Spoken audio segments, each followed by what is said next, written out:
त्याला जर पूर्ण जर दवाखान्यात नेत आला असतं तो वाचला असतो, तो इतका नाही तरण गेला आणि तो दवाखान्यात नेऊपर्यंत गेला. इथं गाडीची सोय नाही, काही नाही. चौकून 4-4 किलोमीटर आम्हाला नेता येईना. दीड किलोमीटर आम्ही बाजेवर नेला.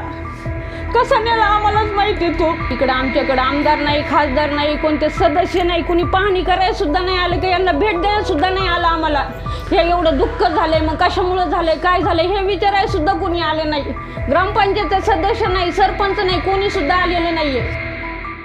आणि एवढं कुटुंब उघड्यावर पडलंय. आता काय करायचं आम्ही? म्हणजे आम्हाला असं अजिबात थोडा सुद्धा रस्ता नाही, पाऊल रस्ता. आमचं पेशंट वाचलं असतं, त्याला जर पूर्ण जर दवाखान्यात नेत आला असतं तो वाचला असतो, तो इतका नाही तरण गेला आणि तो दवाखान्यात नेऊपर्यंत गेला. इथं गाडीची सोय नाही, काही नाही. चौकून 4-4 किलोमीटर आम्हाला नेता येईना.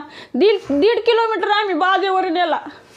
कसा नेला आम्हालाच माहिती आहे. तो इतकी आमची बिकट अवस्था झाली. आम्ही आज 4 महिने उपाशी राहू, पण आमचं पेशंट गेलं ना. पेशंट गेलं, आता आमचं हे पेशंट येईल का परत? एवढा चांगला धडधकट माणूस, आज त्याची लहानाले मुलं येतं, छोटेले मुलं, इतकी नाहीतरणी बायको. आता तिने काय करायचं? आम्ही पण काय करायचं आता त्याच्यासाठी? आम्हाला पूर्ण नदीतून जायला रस्ता पाहिजे, पूल पाहिजे, लाईट व्यवस्थित पाहिजे, आम्हाला प्यायला पाण्याची त्याची सोय पाहिजे. आमचा माणूस गेलाय ना, त्याच्यामुळं आम्हाला ही मदत पण पाहिजे त्या माणसासाठी. ना आम्हाला ही पूर्ण म्हणजे सगळी सोय झाली सुद्धा आलं नाही. इकडं आमच्याकडे आमदार नाही, खासदार नाही, कोणते सदस्य नाही, कोणी पाहणी करायला सुद्धा नाही आलं, काही यांना भेट द्यायला सुद्धा नाही आलं. आम्हाला हे एवढं दुःख झालंय, मग कशामुळं झालंय, काय झालंय हे विचारायला सुद्धा कोणी आलं नाही. ग्रामपंचायतचे सदस्य नाही, सरपंच नाही, कोणी सुद्धा आलेलं नाहीये. आणि एवढं कुटुंब उघड्यावर पडलंय. आता काय करायचं आम्ही? 2-4 लेकरं आहेत माझे. त्यांचा आज बापाला दवाखान्यात नाही नेता आल्यामुळे त्यांचा मृत्यू झाला. पाण्यातून मी लेकरं एवढे घेऊन शिनी तिकडं पलीकडं काढाय माणसांना बळच बोलवलं आणि मग पाण्यातून पलीकडं जाता जाता पाणी बघून आणि एवढी अवस्था बघून त्यांचा तिथंच मृत्यू झाला. दवाखान्यापर्यंत सुद्धा गेले नाही ते.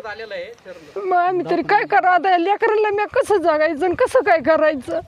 2 लेकरं, एकच अजून रस्ता नाही, आम्हाला काहीच नाही. मी करायचं काय त्यांना? आता आम्हाला ये जायला वाट नाही, काय नाही. एक पोरग, एक पोरगी एवढे लेकरं आहेत माझे. मग काहीतरी द्या आम्हाला, करावं मदत त्यांनी, फक्त एवढीच इच्छा आहे माझी. आता बाप तर गेलाच त्यांचा. माझं एक कुटुंब सारं आज उघड्यावर आहे. काय करू मी त्यांना? कुंडलिक शेंडे हे आजारी असल्यामुळे, ढगफुटी झाल्यामुळे पाणी खूप आलतं, त्यामुळे आम्हाला नेता आलं नाही. आणि जे पाण्यातून बाजू स्वतः आम्ही नेलं, कंबर इतक्या पाण्यातून आम्ही 1.5 किलोमीटर वर उचलून नेले. आणि शेवट त्यांनी पाणी पाहून त्यांचे फार ते बेशुद्ध अवस्थेत झालते. आणि तिथं जाऊस्तवर ते नगरला म्हणजे रस्त्याने जातानाच त्यांचं मृत्यू पावला. आमच्याकडे कुणी म्हणजे आले पण नाही आहे, कोणचा सदस्य नाही, ग्रामपंचायत सरपंच पण नाही आले आणि पाहिलं पण नाही, अजून विचारलं पण नाही कसलं.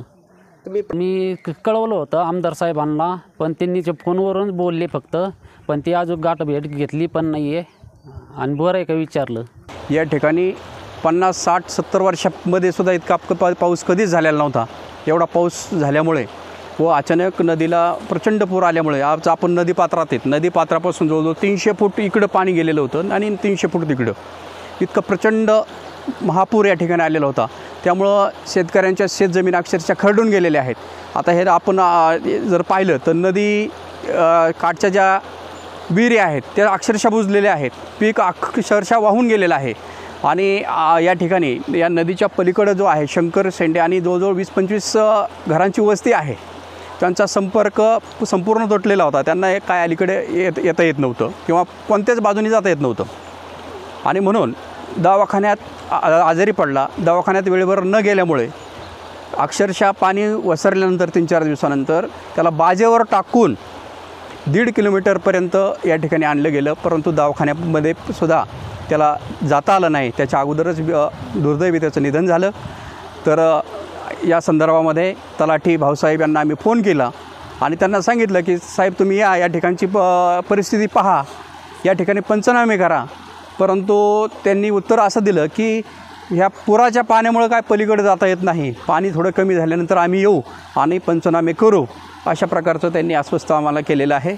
तेव्हा तातडीने या ठिकाणी जे उपाययोजना आहेत किंवा शासन स्तरावरच्या ज्या मदती आहेत ते पाहिलं तर या ठिकाणी अतिशय अवघड परिस्थितीतून नदी पार करावी लागते. नदीला या ठिकाणी दोरी बांधलेली आहे. कमरा इतक्या पाण्यातून त्या दोरीच्या सहाय्याने नदी पार करावी लागते. अद्यापर्यंत कसलीही मदत या ठिकाणी शासनाची आलेली नाही. तर विनंती आहे की ताबडतोब या ठिकाणी मदत जी आहे ती आवश्यक ती मदत शासनाने तात्काळ पुरवावी. 3 दिवस नदीचं पाणी कमी झालं नाही, त्यामुळं त्यांना बाजावर घेऊन दवाखान्यात न्यावं लागलं. दवाखान्यामध्ये डॉक्टरने त्यांना मृत घोषित केलं.